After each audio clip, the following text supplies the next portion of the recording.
Okay. I'm gonna do five, 4, 3, 2, 1. Assalamu alaikum. My name is Naeemah Khabir, and welcome back to Sunday Stories. Today is our last Sunday Stories of our first season. So I want to thank everyone who has come on as a guest and those who have tuned in. Today, we have a special treat with us. We have Sister Majidah Abdul-Karim, who will be discussing the legacy of her mother, Sister Aliyah Abdul-Karim. May Allah have mercy on her and grant her the highest level of Jannah. Allahumma ameen. And Sister Majidah, I would just like you to introduce yourself to the group. Assalamu alaikum wa rahmatullahi ta'ala wa barakatuh. My name is Majidah Abdul-Karim. Previously of Brooklyn, New York. Now I reside in Atlanta, Georgia. I am your sister in the deen, a servant of Allah, in love with my community. And I just want to say good morning and welcome. Thank you so much. And again, we will be discussing the legacy of your Ummi. Your Ummi was a heavy hitter in Brooklyn, mashallah. And for those of you who are interested in Islamic history, especially Islamic history in Black America, I would highly encourage you to purchase this book. In fact, I'll post it in the group after the interview is done. And it's called Black Pilgrimage to Islam. Is by Robert Dannon. It was actually published in 2002. So this is almost a 20-year-old book, but it has a lot of great information about various Black Muslim organizations and movements. They talk about Imam W.D. Muhammad's community and the Darul Islam movement and various communities in Cleveland and Atlanta, all over the place. And there is a special section where they discuss Sister Aliyah Abdul-Karim. And I just want to read it to you all before we get into the interview. The writer put, quote, Aliyah was a singular, powerful woman among American Muslims. As a school teacher and union activist, she played an active role in the bitter school decentralization struggle in Ocean Hill, Brownsville. She converted to Orthodox Islam in 1965, following the assassination of Malcolm X in Harlem. For more than 30 years, she has occupied herself with Muslim affairs. And if there is one female voice to command attention from the men's leadership councils, then it was hers. But she is no feminist. Aliyah once proclaimed that Islamic polygyny was the greatest solution to the problem of single motherhood in America, but then described her own experience with polygyny as something that lasted less than a blink of an eye. Under Aliyah's direction, she held a luncheon for, and we'll get into that luncheon later on because there was some things that went down, but for her to be described, and I'm not sure whether the author, Robert Dannon, is a Muslim or not, is unclear, but for him to describe your mother as a powerful woman amongst the men, she commanded the attention of the men. I just want you to just start off with giving us a little bit more about how she embraced the deen and your upbringing in Brooklyn, New York. Okay, well, I read what you cited, so I need to correct the author, right? Okay. So she was involved in the fight for decentralization, for Black and Brown communities to dictate curriculum, to be able to manage who came in the school as teachers as well as principals, so that our representation in the school system, right? So at that time, they were actually against the union, right? And the union, right, with all their laws, rules, and regulations were not really for the community. So that's a correction. And she became Muslim in 1969, not 1965. But just moving forward, I think it's so important. I'm glad that we got you on here. So alhamdulillah. But I need the right him so he can get it right too. Okay. But just in terms of who my mother was, I think it's so important that before people become Muslim, right, a lot of their becoming starts before then. So she was raised by two Southerners, one from Baton Rouge, Louisiana, the other one from Lowndes County, Alabama. My grandfather was a public servant. He wanted to be a police officer. He wound up being a conductor, and that happened by default. The civil service test, he went and took it. He passed with flying colors. And then when he went to go be a police officer, and for the firefighters, they were like, something's wrong with you. They told him he had high blood pressure and a irregular heartbeat. So he saved his money and he went to go get an independent test other than the system. And they say, nigga, if I tell you you got high blood pressure and irregular heartbeat, you got high blood pressure and irregular heartbeat. So towards that end, he didn't become a firefighter or policeman, but he did wind up being the first Black motorman in New York City for the IND line. So Allah already had plans for him. My grandmother was a deaconess for Concord Baptist Church in Brooklyn, New York. And she was very, very strong, resilient. She had gone through sharecropping in the South. So she had a 7th grade education. She would tell us, and when I asked her about her and her story, that they would only go to school when the weather was bad because, of course, they had to help with sharecropping. She described her father as being very mean and her mother sneaking them off to school. But if we understand our narrative of people of African descent, we'll also understand Black men had it very, very hard, you see? So a lot of the external things came into the home. And when I read the book Up from the North, I really got to understand my great-grandfather, right? Even more from the story. So my grandmother was strong. Like they say, she would whoop some, you know, if given the opportunity, and actually did. When a white bus driver told her, nigga, get to the back of the bus, she commenced taking off her shoe and beating the shiitake mushroom out of him. So towards that end, my grandmother learned a lot about what it meant to be Black, not only in the South, but in the North. But she learned resilience. She learned consistency. Her father was very much into studying about the history of people of African descent. So my mother was always in the books, and she knew what it meant to advocate for community. So my mother was active in the church, right? And her God consciousness was at a very high level.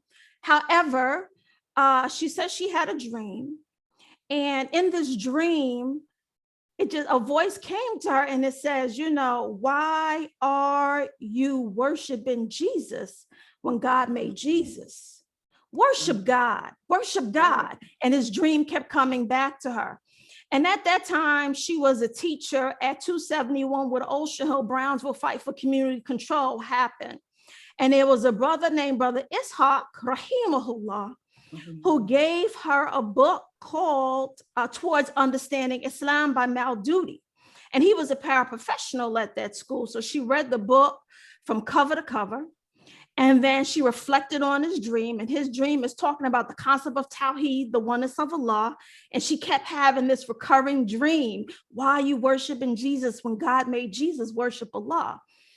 So she said, you know, she never forgot. She could not deny the truth. Let's just say that, right? Yeah. And she did not want to become Muslim.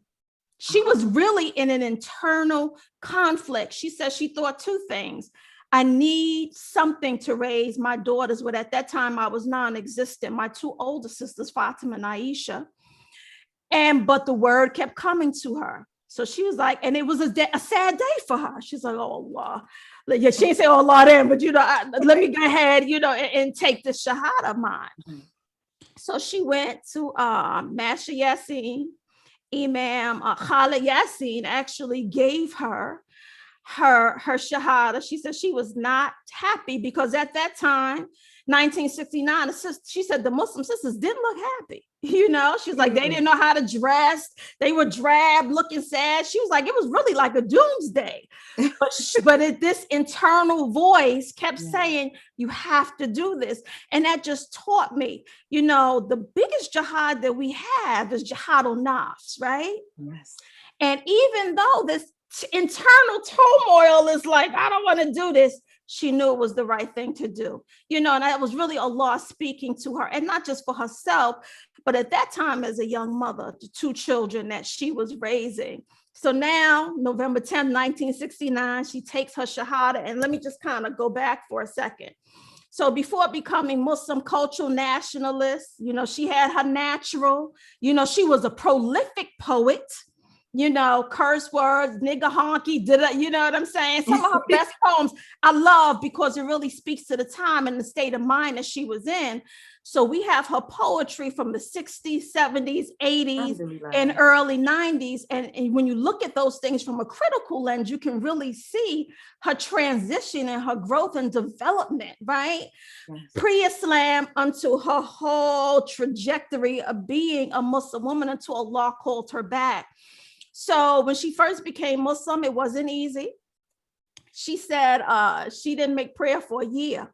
She said, and then when she really, perfected or knew how to pray, she made double prayers the following year. So we always thought that was funny. And before she, took Shahada, she had her last party. She was a socialite. She actually had a bar in her house. People have those bars. Right. And then my aunt came over to the house and my mother made something called Black Power Punch because she was into Black Power.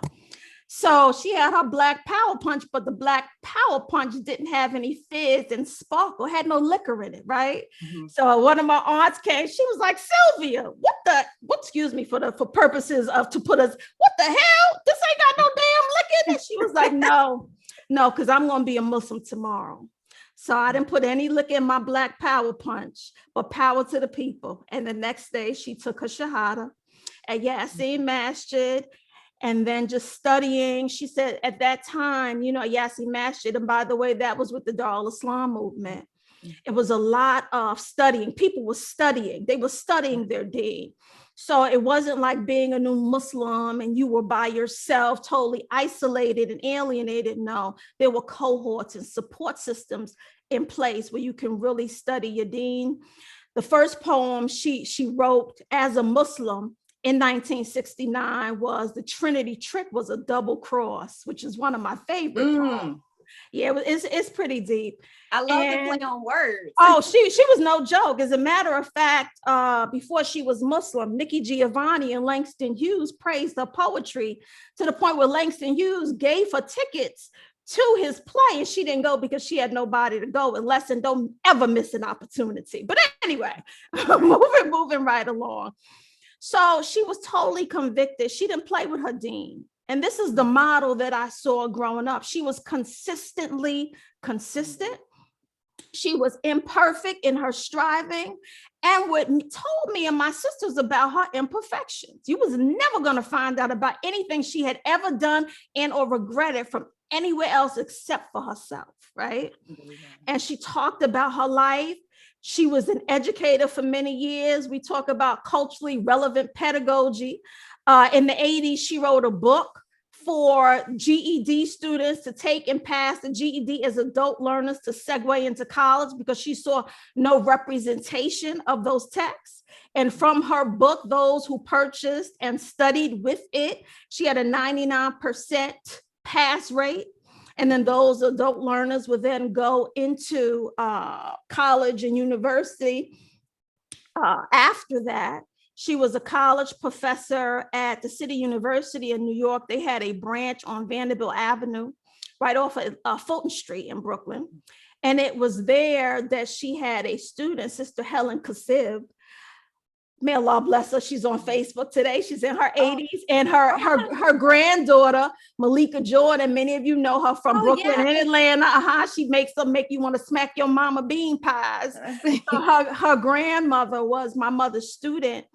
And she had asked her, she said, Professor Aliyah, we have this education committee at my temple. At that time, it was a temple number 7C. And we would love for you to be on the education committee. And my mom was a doer. Like I said, we are not a monolith as a Muslim community. Right. And if you called on Aliyah would come and she wouldn't leave you alone, right? So she joined the education committee. And we have a lot of the documents of the things that she did with that education committee, the things that she wrote in terms of working with the children, poems and skits and plays and all of those things. And that was around 1975, 1976. And so as I'm talking to you and as I'm reflecting, we were a part of a lot of different masjids, right? So we were part of Yasin Mas. Okay. My mother worked and we were part of 7C, and she got a lot of backlash for that because, one thing that we have to deal with within a community is a lot of self-righteousness, right? And so at the time, there were conversations. They not praying over there, all that shirk. And my mother said this, don't talk about teach. Teach with love. What was the dawah model of Prophet Muhammad sallallahu alaihi wasallam? It wasn't about indictment. It was about love, right?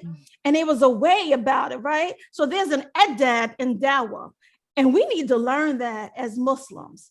So I grew up at Temple number 7C as well. We also went to State Street with Mother Khadija and Imam Dawood. Yep. And so we knew them very, very, very, very well. So she was in all these kind of different centers in Brooklyn. And then when Imam Siraj left 7C at the time, and before Taqwa was Taqwa, as mentioned, we would go to Deborah and Celine's house. We would have Juma there until the building was purchased. And then we were at Taqwa. So we went to Taqwa, 7C, AKA Khalifa. We had State Street. We went to the Islamic Center also on 72nd Street. I remember them having really good Arabic classes for children. So she was really a community woman and really, really like a thread in a beautiful tapestry of diversity within the Islamic community, really connecting folks. She was the first hip hop artist in my life. I told you she was a poet. So she would say things like, we must connect to correct, meaning, we need to come together to fix this. Right. And she was, like I said, a prolific poet and an author and a writer. And she would always say, publish or perish. You gonna wait for somebody else to tell your story, or you gonna tell your story yourself? She was also a phenomenal lecturer. So I traveled the country with my mom, and she was commissioned and asked often to speak at programs. During that time, she was one of the only Black women, not the only, but one of them that got asked to speak a lot of MSAs around the country. She was undeniably who she was. She was never in denial about who she was as a Black woman of African descent who had returned to Islam. She was a historian. She never allowed myself and my sisters to call ourselves a minority because she understood within the scope of the universe, most people are people of color and do have melanin, and that there is a play on words, and words have meaning and impact on your spirit. So if we call ourselves a minority, what will we then think of ourselves? A minority. So that word was not allowed in our household. She understood who she was as a woman, not only of African descent, but being connected to other people. So she spoke fluent Spanish. Many people thought she was a dark Puerto Rican. And she would often have conversations with folks in the Latina and Latino community about, the Africaneity and break it all down in Spanish, you see? So I had a very full, oh my God, just a wonderful, wonderful, wonderful childhood. Oh, and something that's coming to mind too, as I'm talking, those phenomenal. And I know Mubarak could testify, and anybody else that's watching the Eids of all Eids in Prospect Park. We used to jam. So we had our brothers on those congos and on the drums. Double Dutch was around the corner. Everybody had their blankets. We were sharing food. It was such a beautiful time. And all of the masjids in Brooklyn came together. Everybody. It was really, really, really a Muslim family reunion. And at some point, I pray that we could take it back to the park. We can take it back to the park. I have a couple of questions because you gave us a lot. Alhamdulillah. First, you said that it was a brother named Brother Ishaq. Was this Ishaq Abdul-Malik? Was this him? Yes, absolutely. Yeah. All right. Right. So I just want to tell the audience that are watching that Brother Ishaq Abdul-Malik, may Allah have mercy on him and grant him Jannah. He is the father of Sudani Cox. We had her on a couple of weeks ago. So I just wanted, I didn't want to go any further without making the connection. Absolutely. Shout out to Sudani, Sharia, Najma. Yeah, his kids. I grew up with the older ones. Sunani's a younger sister. And also you mentioned, I love how you mentioned that your mother, when she had this internal struggle, she knew what the truth was, but it was like, going and looking at the Muslim community and looking at how the women were presenting themselves at that time. But like you said, fighting that nafs and knowing that the truth had come to her. And I think sometimes when we talk about conversion stories, whether it's from our parents' generation or it's from our peers, is always filled with this, I got the word, it came down and I couldn't wait to become Muslim. So it's nice to hear that it's different perspectives. Sometimes people really, they have reservations, but they recognize the truth.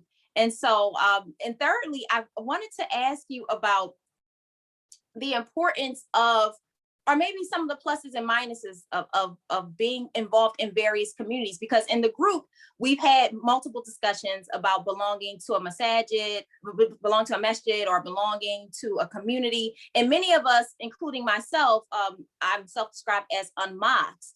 What are some of the positives and negatives of being a part of multiple communities?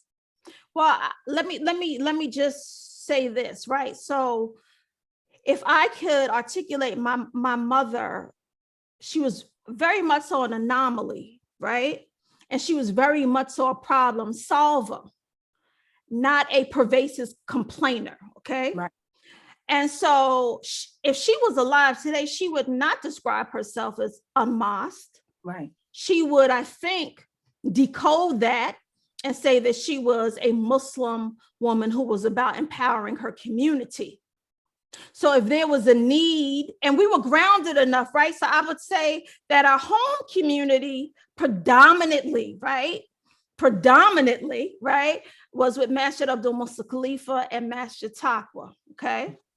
But she did so much work in other places. So folks say, yeah, see, Mosque, I would say from like birth to maybe 4, I remember all of that. I remember the bazaars, and it was like this little alleyway they had. And then 1976, 1977 is predominantly, my mother would go wherever there was a need. And as a Muslim woman, whatever was best for her children at that time, because I remember some of the complaints of, they don't pray yet, or they're not praying or whatever, but she loved the family structure now. I told her she was a Muslim woman who was single. Right. So it gave her girls at that time that sense of family. Those community aunties nurtured us, right? And so, inshallah, I'll be 49 in a few days. So these are the memories. Yeah, alhamdulillah. These are the memories that I have of this community. And so now I think that I don't want to say newer generation, but people now in the present, you will have a lot of Muslims that go to different masajids, right? In terms of community work. She was doing that way back then. So this notion of being unmasked, I take that as somebody that's not going to a masjid. She definitely wasn't unmasked. She saw the hole, she helped to patch it up and be part of a solution. And wherever there was a need, she helped to fix it. And I think that's why so many people knew her in Brooklyn proper and nationally, because of this kind of outreach and expansion of the work. If people knew Lady Aliyah, she didn't wait for so-called leadership either. She was one of the ones that the brother mentioned in the book. She would call an imam at 5, 6:30 in the morning. Look, brother, listen, what's going on with this? There's a need. Okay. So when they say the leadership, she was not afraid. She didn't care of any backlash. So that Aliyah, she was there to consistently poke you in the arm. Is that handled or not? That was her frequency, and that was really her orientation. Anybody that knew her will kind of tell you that about those post-Fajr calls. She would pick up the phone and call you in the morning and tell her, don't tell me not to call people. Most busy people are available at this time. So she would call. That's right. And there are people in our communities. I'm thinking of Sister Majidah Abdul-Karim at Majidah Taqwa in New York. I'm thinking about my oldest sister, Aliyah Khabir. And there are some other women who are really, following in the footsteps of your mother. May Allah have mercy on her. How can women who don't want to be complainers, who really want to get things done in the community, what are some of the best practices that you can give them? Okay, well, let me just say, based on what I know about leadership, right? And based on having a leader be the person by which Allah allowed me to come from, you have to get with people that think like you and move like you, right? And so when we talk about resolution, and again, going back to this resolution orientation and her complaints about how Muslim women look. So her and my aunt in the early 70s put together the splendid dimensions of the Muslim woman, some of the first fashion shows and the first fashion shows, right? In New York City, and they hosted them in Harlem. So it's like, okay, I don't like this. Let me do something about this. And that came from her going to modeling school. Ophelia DeVore was the first African-American Muslim. Oh, she wasn't Muslim, stuff a lot, because used to say Muslim. Ophelia DeVore was the first African-American model in the United States. And my mom had gone to the Ophelia DeVore school and knew her, right? So as she had this complaint about our external order and what we look like, okay, now coming into the fold of Islam, how are we going to fix this? So her and my aunt Naeemah Abdul-Karim got together, right? It's like, get with people who think like you and move like you. There's nothing in the world like a profound, powerful team, right? Yes. That checks in, but is self-motivated and has a common direction and a focus. And also organizations, the National Islamic, NISA was National Islamic Sisters Alliance. And so they had branches in New York and New Jersey and Africa, right? Always doing. You had Merak, the Muslim Educational Action Resource Committee. These happened in the 70s, a group of Muslim brothers and sisters that would do series of dawah sessions and seminars and then put the money back into the Muslim community. She had Impact Africa. She had Concepts East, which was a part-time weekend school for Muslim children, because the conversation and the narrative was always, we need a full-time Muslim school. We need a full-time Muslim school. So her thing, before we get a full-time Muslim school, what are we going to do part-time, right? To be a part of that solution. So she would always been an educator, from Ocean Hill, Brownsville to Concepts East. She did her own school one time, Uhuru Academy, to even, you talk about unmasked, you have Muslim children who don't go to Muslim school. So during the 80s, she came up with this program called Project Prelude. She galvanized some of the parents from Master Taqwa and her homegirls and homeboys who she knew, and said, listen, you know, sometimes folks can't afford tuition for Muslim schools. So we have our Muslim children. She got with a principal at the time who is no longer here and who was a friend of hers. She grew up with her. She said, listen, I have this proposal. She went to the school. She gave her friend who was a principal the proposal. She read the proposal. At that time, New York State had a mandate that you would get release time for religious instruction, or like to go to a masjid or temple or synagogue or whatever. And so what happened was we went it was about 30 of us, 30 Muslim children went to this one public school 307. And every Friday, Brother Abdul-Karim with his big van would come pick us up and take us to Juma on Friday. So we had Juma on Friday, and then she had an Arabic teacher come teach Arabic to the Muslim children. But the principal at the time said, well, if we have somebody come teach Arabic, it can't just be for the Muslim children. Okay. We can't do it like that in a public school. It has to be open to anybody that wants it. So we have Muslim and non-Muslim children in this public school in Brooklyn on York Street near Farragut Projects taking Arabic. We went to Juma, and then we were all in a public school together. So it's about solution orientation. And guess what? With a good team, we can do anything. We are the solution. And this was like in the 70s and 80s when your Umi was doing this. Well, some of the stuff with the independent schools and the Muslim weekend schools was 70s, but 80s is what I'm talking about, because I was in Project Prelude as I think a sixth grader. So this was in 1983 at the time. Okay. Mm-hmm. And you've also followed in your mother's footsteps in terms of education. Can you tell us a little bit about your professional background? By default, I never wanted to be an educator. So as the story goes, I just told us for Women's History Month program just Friday. So I was at City College. I was at City College of New York after I had left Morgan State University. I just couldn't take Baltimore, but I love Baltimore. Might be more people who might be watching. So I left Morgan State, and I thought I wanted to be a radio broadcaster. So I thought, right? And, I just told you, my mom was very much about who she was as a woman of African descent, a Black woman in America. And so that means I grew up on WBAI and listening to the Gary Bird Experience and all of these Black folk, right? Who were on the radio. And so my mental construct was a certain way. And so I would write papers and I would espouse my feelings about things that were going on in the world. And my white professor just wasn't digging it. He's like, "You way too opinionated. You need to rewrite this." And this individual happened to also be the chair of the department. So no matter where I went, the several classes that I needed to take, I always ran into him. And so, I have my mother's convicted spirit. I wasn't changing, and he wasn't changing me. And he saw he wasn't changing me, and he didn't like me. And I definitely didn't like him. So I was like, subhanAllah, but that means I'm a fail, right? So I said, "Look," I said, "Ma," we called her Ma, what do you think I should do about this? She was also my life coach too, right? So what do you think I should do about this? So she was like, "You really need to investigate teaching." I said, "There's no way you're gonna put me in a school with these kids. There's no way. Oh, I'll end up hurting somebody." Like, "Majidah, you really, really, really need to consider it." So the situation and relationship between me and my professor / chair department got no better.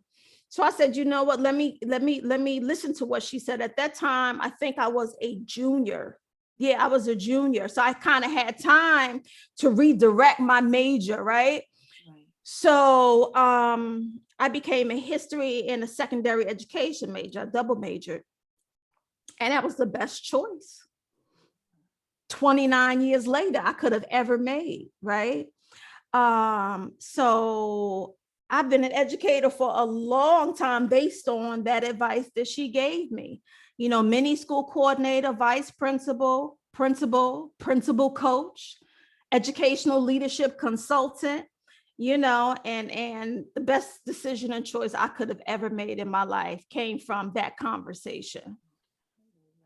And what advice would you give for the Muslim community? Because you dropped a lot of gems about education in terms of educating the Muslim child, especially when you talked about how the community is always like, "We need a full-time school, and how your mother took it step by step. She started with a part-time school, and then she also found ways for families that couldn't afford Islamic school, finding ways within the public school system and with their rules of how to educate that Muslim child. What are some of the pitfalls that Muslim schools or that Muslim communities that want Islamic schools that they fall into when starting a school or maintaining an Islamic school or madrasa? Well, I think that, like I said, we are the solution. We always feel like we have to have things at 100% perfection, and we need to think about part to whole as opposed to the entire whole, right? And if you look at how the Quran was revealed, it wasn't revealed overnight, right? It was transitional, and it happened and occurred in stages. And Allah subhanahu wa ta'ala revealed the Quran according to what needed to be revealed at that time, right? So I think communities need to do an assessment. What do we need right now? Many communities do weekend schools, because all Muslim families can't support full-time Islamic schools. We need to have those conversations with principals, say, "Okay, so can we put our children here regardless of that zip code?" You know what I'm saying? Because now we're kind of like this with the zip code. You can't, to have those strategic conversations and being a thought leader, because all of this starts with an idea, right? What are our needs? How can we best do this before we have full-time Islamic schools? And for the full-time Islamic schools, the Muslim community needs to support the full-time Islamic schools. We have a whole lot of money within our community. We need to sponsor children. I'm currently on the board of Muhammad Schools of Atlanta, right? And it's a wonderful, wonderful, wonderful institution, and an institution of a profound legacy. But the community nationally, internationally, we have to support our schools. We have to put more resources into our schools. So I did, my mind is always going. So I wrote something down on a piece of paper and I said, listen, if we have 1,000 people, and this is just not for Muhammad schools, any school, right? But Muhammad schools, if you want to donate, I'm just saying, if we have 1,000 people and we have 500 people that give $25 a month, and another 500 people that give $25 a month or $50 a month, we would have a fund of over $360,000 as an annual fund. The solution is with us. Do you know how quickly we spend $25 a month? Some people spend $25 on coffee. Exactly my point. So we need to look at this conversation about Black economics. One of the first people to have a bank in the United States was a Black woman. We need to look at our history. We need to look at some of the things that the Nation of Islam did in terms of rotating those dollars, the stores, the fish markets, the bakeries, all of those things that we have, right? We got to put our paws and our claws deep into our community and not just say, Assalamu alaikum. We need to have bragging rights on what we have built, number one, but what we sustain, number two. And we know, and this is the working with Islamic schools, we got to support our teachers who give years and years and years, and in some situations without any medical insurance. Okay. We're not taking care of the people that take care of our children. So we have to, like I said, I could go on and on and on, but I'll stop myself because I want to make sure I answered your question. We have to get with people who are like ourselves, who are about the work, who are not about the dilly-dally, who are not about, I call them the verbal resumes with no impact. We have to deal with people who are like ourselves, who are really about this community connection and sustaining our legacy, because we have a profound legacy. Because my mother is one of many in the Muslim community who have created a profound imprint for us.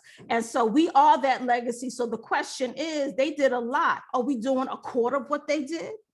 Right. And that's the real question that we need to present to ourselves as the next generation, right? What are you doing to uplift your community? Because we don't need any selfish success. And if it's an issue of the lack of trust, then we need to hold each other accountable, because some people don't give money. What you going to do with it? What you'll do with it? Present those questions to who you're giving it to. So we have the solution. We have the Quran and the Sunnah. We have mighty ancestors like Aliyah Abdul-Karim, in addition to others. We have models of excellence already. We don't have to reinvent anything.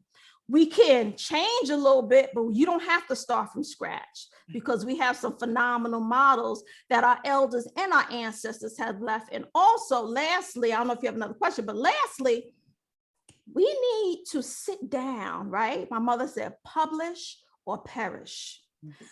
Everybody has a story. Your father, right? And I'm feeling like I'm speaking to who I think I'm speaking to. Your father documented the history of Dar al-Islam. Oh, this is another Abdul-Karim family. This is okay. But I got to meet them. This is how law brings people together. I got to meet them when I moved to Syracuse in 2005 for grad school, and I met Sister Tenora. And I met Naeemah, and I met, I met his daughters, alhamdulillah. And so, yes, but I know who you're talking about. Right. Yes, Sister Tenora is very special to me. The Islamic Society of Central New York, where we all worship, very special to me. Alhamdulillah. So we have to sit down with the elders, and we have to write down, and we have to have portfolios, and we have to have books, and we have to archive anything that they have. Because what's going to happen is our children will be in someone's college class, and they will teach the history of our people. And we will get angry, or we won't even know to contest that narrative, because we didn't do our job with preserving it in the first place. Absolutely. So you have a story. Everybody out there in the audience has a story. Sit down. If your parents are still alive, sit down with them.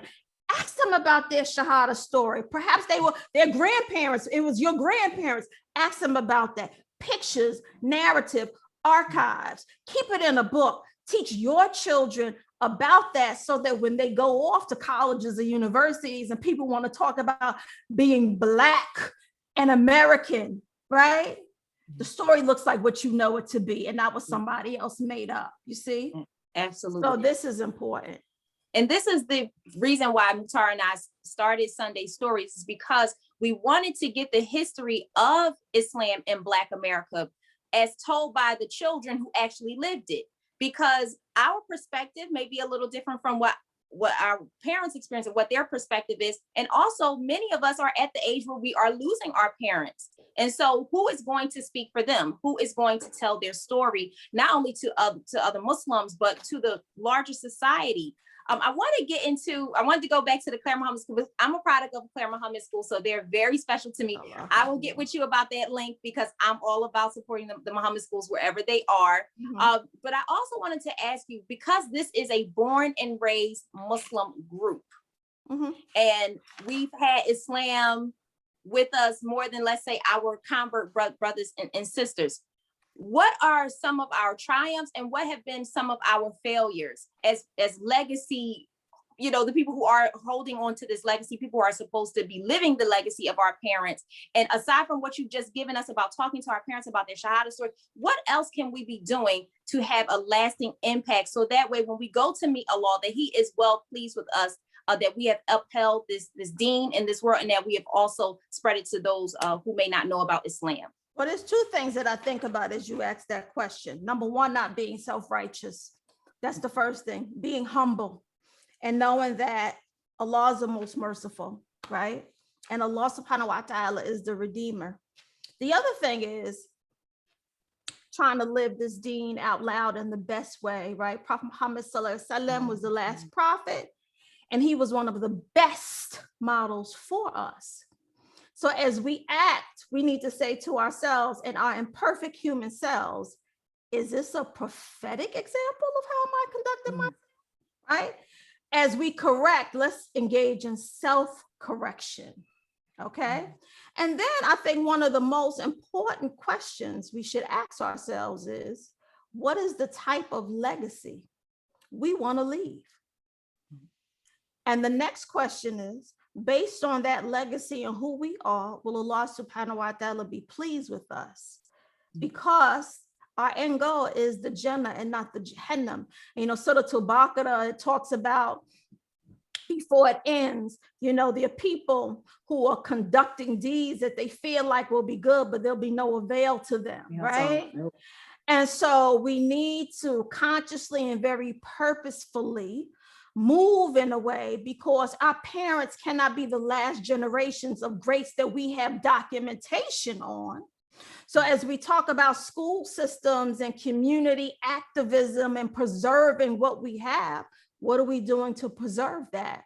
Shout out to Su'ad Abdul-Karim, Dr. Su'ad Abdul-Karim, who has Sapelo Square. We need to honor and support Sapelo Square, who's one of the only organization that preserves the narrative of African Americans in the United States. We need to support that work. There's no reason why these organizations that are working for us need to struggle. So support Muhammad Schools of Atlanta, support all of the Muhammad schools, support the Sister Claire Muhammad schools, support all Islamic schools. And what role will you have in creating your own legacy of impact? Because we all gonna have a legacy, whatever it is, right? Right. But the legacy, and let me not even say impact, because even if you do something bad, to have impact of positive Islamic impact. Yes. What will that look like? And so these are the questions that we need to start asking ourselves so that our tomorrow, inshallah, bi-idhnillah, could look a little different than it is right now. That's right.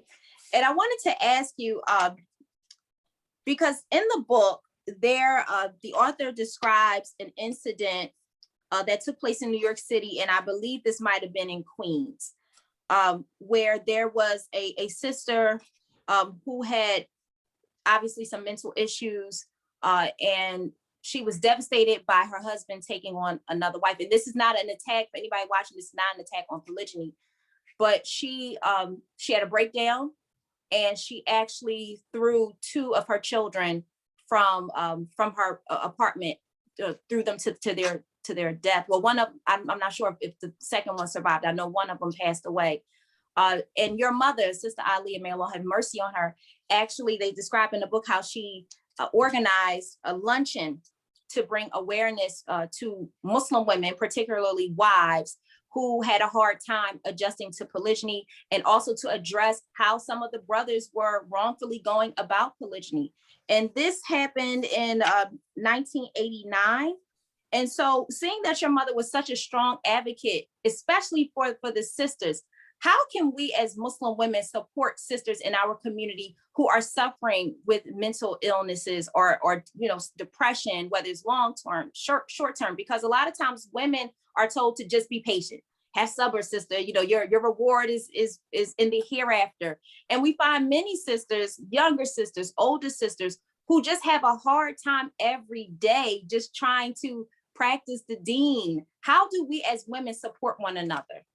That was a very loaded question. So I'll try to take it piece by piece. First of all, the first piece for me is to acknowledge that the disconnect exists, whatever it might be, right? Feeling overburdened, issues of mental illness, right? That we've just really begun to talk about, to acknowledge that it is real, okay? And patience looks like what for who, and how patient should we be? I don't think Allah placed us here to be sad, right? And then to provide the supports to survive challenge and then to thrive after. So again, I told you, my mother would not hesitate to get on that phone post Fajr and to call someone, Imam or anybody else. What are we going to do? And if you don't have a solution or answer, well, then I have something. Hence, this piece that she brought all of them together. Imams, we have to discuss this, because though this was the outcome, there's a bigger issue of how we are conducting ourselves as Muslim within the narrative of polygyny, because it's supposed to bring families together. But in the context of which this situation was observed, not only did it strain and pull families apart, and in instance, it created a fatal outcome. So this is urgency, right? And what systems are we going to put in place? So we have to acknowledge that we have some issues, okay? We have to stop validating what our issues are with Quran and Hadith and making it subjective to answer our nafs as opposed to what Allah subhanahu wa ta'ala said is right. Dear sisters, we should not be on this earth to be sad and run down. My mother used to say, men and women are the complementary imperative, right? And so what that looks like is we have to learn how to communicate in a way that will have effective impact. We need to have support systems in place, because the overarching thing, and I think the author mentioned, was what kind of support will we put in place, not just for this sister, but for sisters who are in her life who may not have taken those exact actions, but who are suffering. Because we know if the mother is in crisis, guess what? The entire village will be in crisis. The ummah will be in crisis. So we need to create supports for our women consistently. And I think as a Muslim community, we are beginning to do that, but I think we need to do a better job.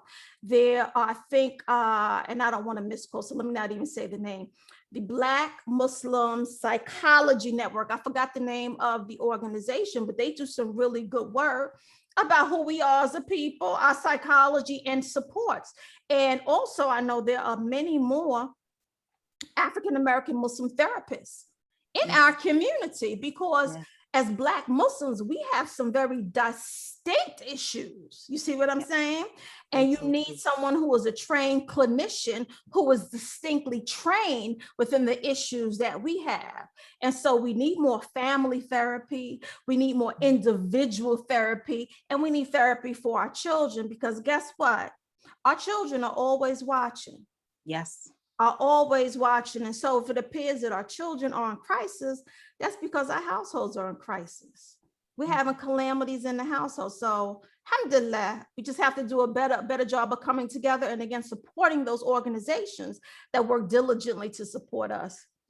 Alhamdulillah. And thank you to Dr. Ray and Sister Zainab Abdul-Rahim. They come into BAM every Friday. I know Zainab when she was little. Salaam alaikum. Shout out to Zainab. Her mother is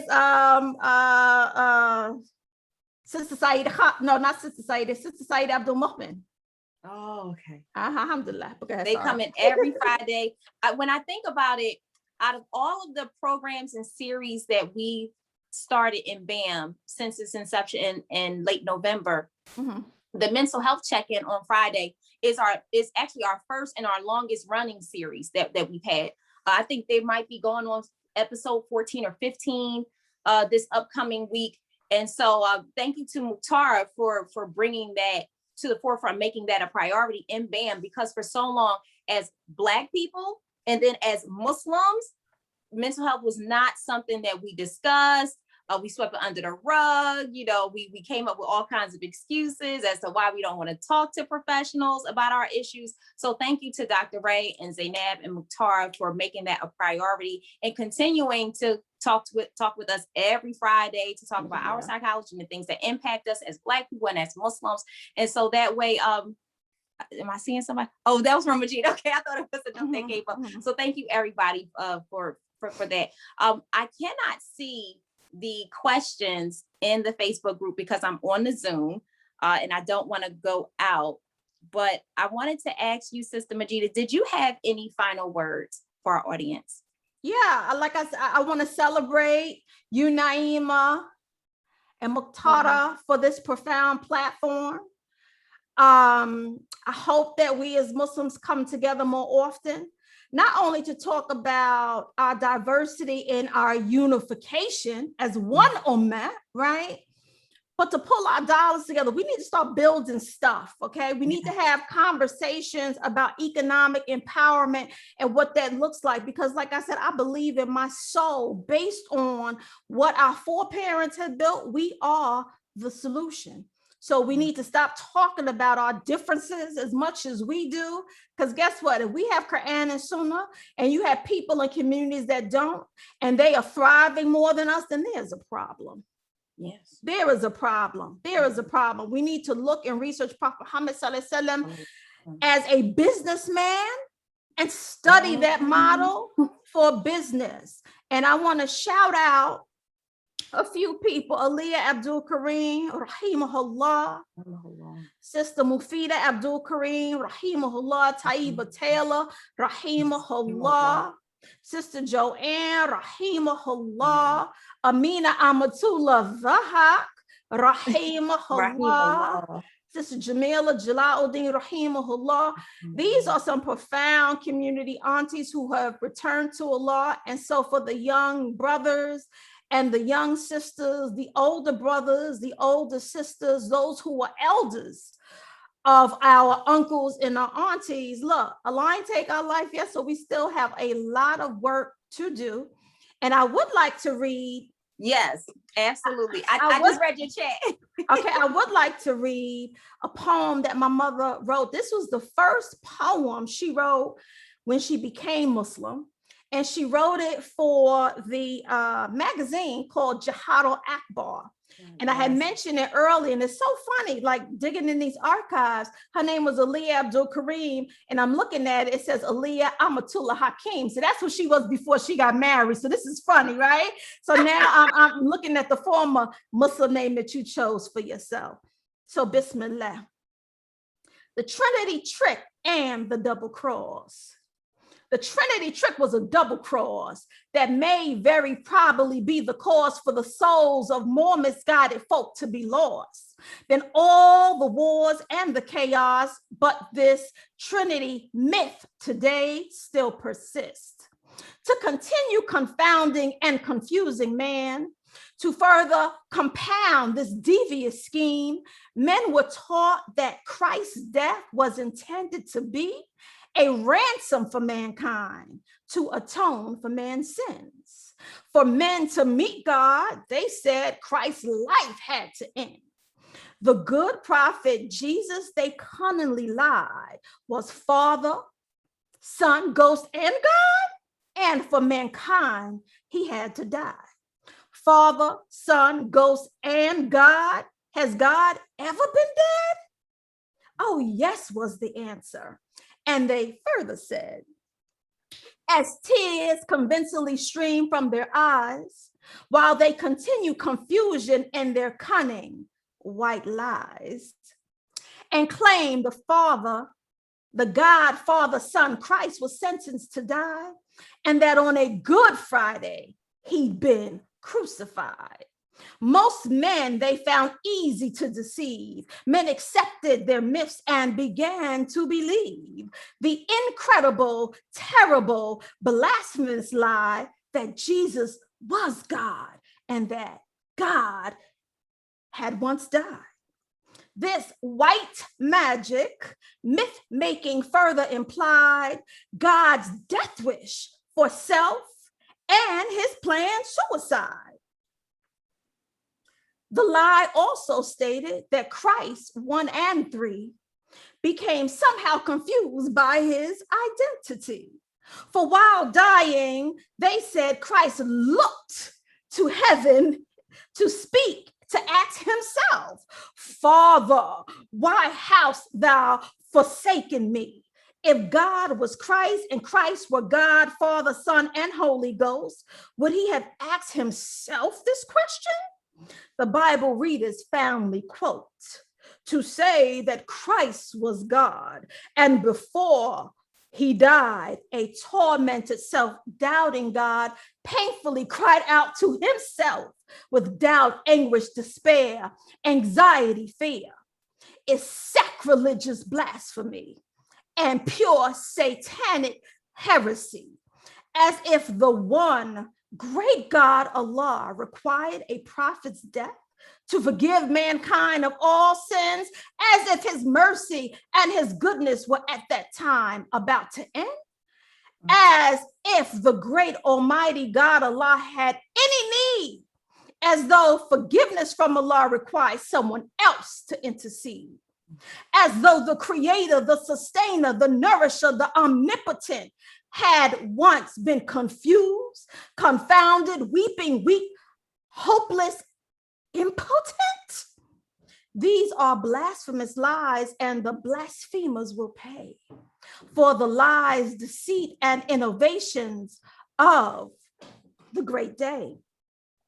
On you, myth makers, deceivers, if you only knew the consequences of your vicious schemes, the terrible payment due in retribution for your sinful tales, your deliberate foul deeds, who then for you on the great judgment day will you ask to intercede? The Trinity trick, a triangular scheme to obscure the fact that Allah is one. He never begets nor was begotten, never father, child, or son. Creator of all things, existing things, all-knowing and all-seeing, there was never any need for him to sacrifice a holy human being to die for sins of other men, for Allah could have, if he had so will, simply forgiven sins of all mankind without having prophets killed. Though we still honor all of our prophets, we should worship none but one Allah. Allah, the one God, our creator, who has never mother, wife, nor son, the one and the only Allah, by whose express decree all things now are and old things were, and by whose will new things will be. If we truly want redemption, our salvation is not far. No crucifixion or was required, just our submission to Allah. The Trinity trick, a double cross, a fraudulent scheme from the past. But Allah's truth stands up in challenge now, and only the truth of Allah shall last. That was the first poem she wrote when she became Muslim, 1969. Alhamdulillah. And for those who are watching, Jihad al-Akbar was the official magazine of the Darul Islam movement. Just to give you some, that your mom wasn't no joke. Mashallah, mashallah, she wasn't. Like I said, she called it as she saw it. fearless, and Allah subhanahu wa ta'ala bless her with the ability to be extremely articulate and a phenomenal writer. Alhamdulillah. And it's a blessing to be still, as her children, to still be able to have her writings from, that was what, 50 years ago? That was 1969. So, you know, I'm not a mathematician, but, you know, it's something around there. And then too, she also talked a lot about love and honoring the Muslim men and men in general, about children, educators, and administrators. Where are you? You know, things about schooling. There was so many layers to her spoken word. And she would articulate that. And also, you know, and because you have my mind going, and as I'm thinking about this poem, I'm thinking about how when she would often be an invited speaker, and she would talk about the struggles of Hajar, right? Being alone in the desert with her son, and Prophet Ibrahim leaving, you know, and just the despair, but the tawakkul, right? This immense and belief in Allah subhanahu wa ta'ala, and the trust in Allah subhanahu wa ta'ala. And that not only does he send, you know, send help, but he sends an angel Jibril to help her, right? And that Jibril's wing taps the ground, and from this ground springs forth the well of Zemzem to nourish their thirst. After this arduous time that she felt like she was forsaken, kind of, but she knew the help of Allah, and she cried out for the help of Allah, and Allah delivered. And just, you know, as a single Muslim woman, as I'm speaking, you know, as we sometimes speak to or tell a story, those stories too are empowering for ourselves. Yes. And she would often say that to crowds of women, to say, remember who you are, going back to the situation that you mentioned in the book. Never forget who you are. You know, Allah says, I am as you think of me, right? Yes. If you call on me, I will answer. Always remember that Allah's help is closer. Allah hears our call. Allah's closer to us than our own jugular vein. So we just have to remain consistent. Sometimes there will be things within ourselves that we don't know why. Why is this my challenge? Why is this my struggle? But Allah's help is near. And the fact that not only a woman who was in distress, but a Black woman who was in distress, that those rites that we make on Hajj cannot be complete if we do not trace Hajar steps. So even though that's one of our rights, is a story in the struggle that Allah's answer, and Allah is near to us if we just call on him with pure intentions and the heart knowing, right, that he is near. SubhanAllah. So yeah, you know, as you're thinking, my mind is constantly going. So that was just I just had that thought. I just had to share that. Sorry. No. Now, everyone that I've talked to from New York, everyone has talked about these Eids and Prospect Parks. And I know every city has their own Eid celebrations, but why did the Eids in Prospect Park end? And what encouragement can you give to the Muslims who are still in New York City to bring it back? My beautiful sister Naeemah, I can't answer the why or why it ended, but I know it's something that does need to be brought back. You know, sometimes we can get caught up in a paralysis of analysis, but it's good to research that. Right. I know that it was a total vibe. And sometimes, you know, I wish that my children had experienced that, because it was a beautiful time for communal sharing of community. Folks would get together to plan, and it was safe. Like, there were no worries to have your child go somewhere on the grass to play double dutch with their friends.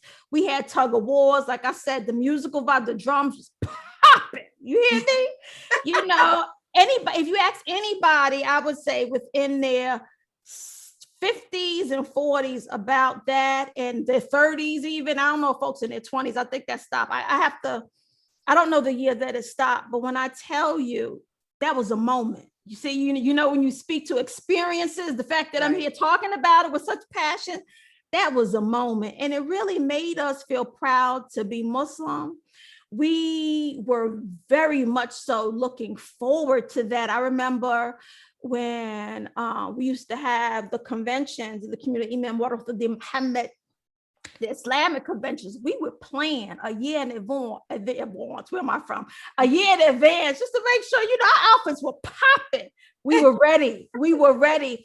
And also, just to say, that was one of the best times of nurturing youth leadership, whether you wanted to be an imam or not, right? Mm-hmm. Because from that came several organizations as well. It was a beautiful time for young Muslims to meet each other in other cities around the United States. Many marriages came from that. And that is, again, here my mind goes.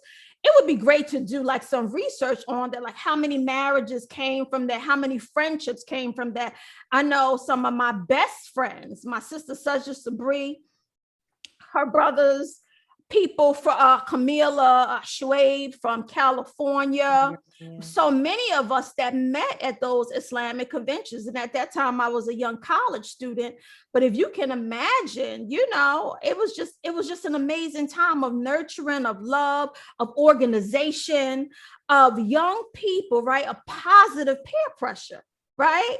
Because you got a young person over here. I mean, really like doing their thing. And then, it was just a great time of community. So we just have to bring all of those things back. Inshallah, at some point, the conventions will come back. Like I said, BAM has created a beautiful platform. Sapelo Square is phenomenal at archiving the work. Like I said, I forgot the organization for Black psychology. We have all the pieces. We just got to come together. We have all the pieces in all these various entities. And we need to get back to really creating not just organization to sit back and talk. What kind of Black Muslim Millionaire Association are we going to give so that our teachers can have a salary? Say, okay, I don't have to struggle and get on the cheese line because my commitment to community is not paying me enough. No. Because a lot of folks, our foreparents and our ancestors have struggled much. It's time for us to begin to take care of our people and our community. And inshallah, we'll get to that point, but we're on the right track, I think. Alhamdulillah. I have a question. I'm going to read the question. Thank you, Mukhtar, for putting it in the chat. Adiba Abdul-Karim wants to know, how should the different communities come together for change? As we have seen in BAM, it's been a challenge. Okay, well, I don't know what the narrative is in BAM in terms of what the specific challenges are. I don't know what the conversation has been, but I do think just because you're in a different community, if you have one central focus, the unification of the Muslim Ummah, we will find that our similarities are much different from our challenges. And then we have to have someone who is not forthright and stubborn, someone who is amenable to conversation, because we're not, just like you live in a house, you're not going to get along with everybody in your house. Right. This is your family. You know what I'm saying? I may not talk to you, as soon as I said 3 days, I may not talk to you in 3 days, but after that, you have to, kind of get over that. So nobody said that challenge is not going to be easy. Challenge is sometimes good. The best legal documents have been created because of some challenges, something that went wrong. So what do? You caucus and you get together to fix it. But if we're so in our feelings that we don't get together, we're not never fixing anything. So I guess one of the big questions is, what needs to be fixed? What is the challenge? What are the onion peels underneath in terms of what the challenges are and where they lay? And then you bring together people of like minds to say, okay, we can deal with this. We can solve this, but you have to come with the pure intention of resolution and solving. Alhamdulillah. And I know you and Mukhtar were talking before I joined about how in BAM, because we have people who are coming from all different communities and their parents were a part of all different movements, and some people's parents who weren't members of any particular movement.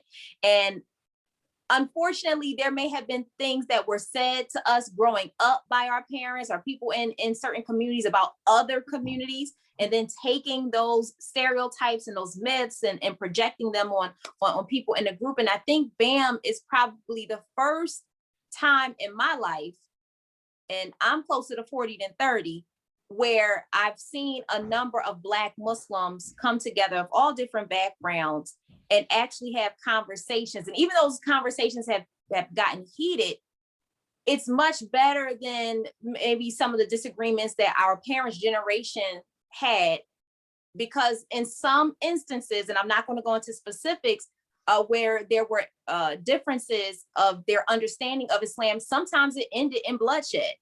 And so I think with our generation being able to, come together online and have these difficult conversations about, why do you think like this? Or why do you practice like that? But like you said, coming with the pure intentions, not coming with an accusatory tone, not coming to put yourself on a pedestal over other Muslims. And I'm looking forward to us having more of those conversations. And that's why I love having Sunday Stories, because it gives people an opportunity to learn more about communities that people are from, learn about their parents, learn about history, because all of this is our history. Whether you ascribe to a certain madhab or certain leadership, all of this as Black Muslims, this is all of our history. And I was going to say, there are various madhabs. The scholars didn't all the way agree with each other. So who are we, right, to say, well, challenges and we disagree? Okay, that's a human reality. Let's get over it and get it together, pull it together. Now, if you're coming with the mindset of, I'm trying to understand the why, as opposed to directing you're wrong, then we will change this narrative. You see what I'm saying? And like I said, when my mother began to go to Temple number 7C to be on the education committee because she was asked to, and she responded to the call, like I said, many folks in the Sunnah community, what you going over there for? Oh no, they're not praying regularly. They're not, all of this. And she would say, listen, if you have so much to say about X, Y, and the third, take your tail over there and teach somebody how to make salat. Crickets. So we need to stop being so self-righteous when we want to be on television and have these press conferences in the spirit of interfaith alliances and collaboration, but we're not doing any intra-faith mending and building. Shame on us. Yes. And Allah subhanahu wa ta'ala is the most merciful, the most forgiving. Can you imagine if we were all punished for our wrongdoings and misgivings? We all be in the hellfires only because of Allah's mercy. So why is it that we are not merciful to our brothers and sisters? My mother used to say, like I said, she was the class A hip hop artist in my life. She was a griot and a poet. She said, let your motto be your message. You can shut this down, zip it up. If you want somebody or suggesting, let your suggestion be in your action and in your delivery of those action. But if you want to turn away people, new Muslims will tell you all the time, and a classic one, and this is a story that is pervasive, how they were in the masjid and somebody's trying to correct them or either how to make wudu or sister, or they're going to put their hands on, it's like, this is not, listen, I think about the hadith of the Prophet Muhammad's grandchildren with the elder who was not making wudu properly. Yes. And so they were trying to figure out a way how to correct the wrong with respecting the elder without being offensive. This is the adab of dawah. Yes. So what they simply did, they began to make wudu in front of him for observation. Let your motto be your message. So we need to get over ourselves because, we're taking ourselves way too seriously. And the bottom line, at the end of the day, Allah is going to ask us, also how we spend our time. Are we going to spend it indicting each other or coming together in interfaith collaboration? Because we're so easy and so happy to be on television and to have press conferences with other communities. We need to do this within ourselves. Interfaith collaboration and conversation leading to understanding is really important, inshallah. Inshallah. And in the spirit of intra-faith connections, I want you all who are watching to tune in this upcoming week and next week. We are bringing in a dynamic lineup of imams who will be discussing with BAM for about 30 minutes each. The sweetness of Ramadan. Muhtara has worked diligently on getting a diverse group of imams from all different communities from all over the country, and that will begin this Tuesday. with Imam Saraj Wahaj. Everybody knows him. And then it will end next week, I believe, with Imam Akil Ingram from the Gwen Oak community in Baltimore, Maryland. And Sister Majidah, I just cannot thank you enough. I've always heard about your mother, but not being from New York, I wasn't sure. So I was so glad that you were able to come. I'm glad that we were able to reschedule. Alhamdulillah, me too. Oh, subhanAllah, thank you for your patience. And I want to thank everyone. Like I said, this is the last Sunday Stories of this season. This was new for me because my background is in print journalism, magazine, and newspapers, not in broadcast. So being online and talking to people face to face like this is new for me. But I want to thank Munir Muhammad, Hakeem Sabri, Rabia Turbord, Rabia Ahmed, Amina Masood, the Abdul Zahir brothers. I want to thank Hamza Abdul Mumit. I want to thank Sudani Cox. I want to thank Mujahideen Muhammad. And I feel like I'm missing somebody, but probably not. Those were all of our guests of this season. In addition to Sister Majidah Abdul-Karim, I appreciate you sharing your stories with us. I've learned so much from everybody based on where they grew up, how the Muslim community is established in those particular cities, about people's parents. And these are the conversations that we need to be having, as most of us are second generation Muslims. And I'm hoping that inshallah, that when Ramadan ends, we will be picking up our second season of Sunday Stories, which will begin sometime after Memorial Day and will end shortly before Dhul Hijjah. So if you are interested, please feel free to reach out to us at bambornandraised@gmail.com, or you can message me or Muhtara, call us, text us, whatever. So inshallah, I'm going to take us out with Surah Al-Asr. Put this down. That was my mother's favorite dua. Alhamdulillah. Bismillahirrahmanirrahim. Wal asr, innal insana lafi khusr illa alladhina amanu wa amilu salihati wa tawassaw bil haqqi wa tawassaw bis sabr. Ameen. Assalamu alaikum. And definitely, I got to get with you so I can support the Muhammad schools. Yes, alhamdulillah. Shukran. Assalamu alaikum. Assalamu alaikum.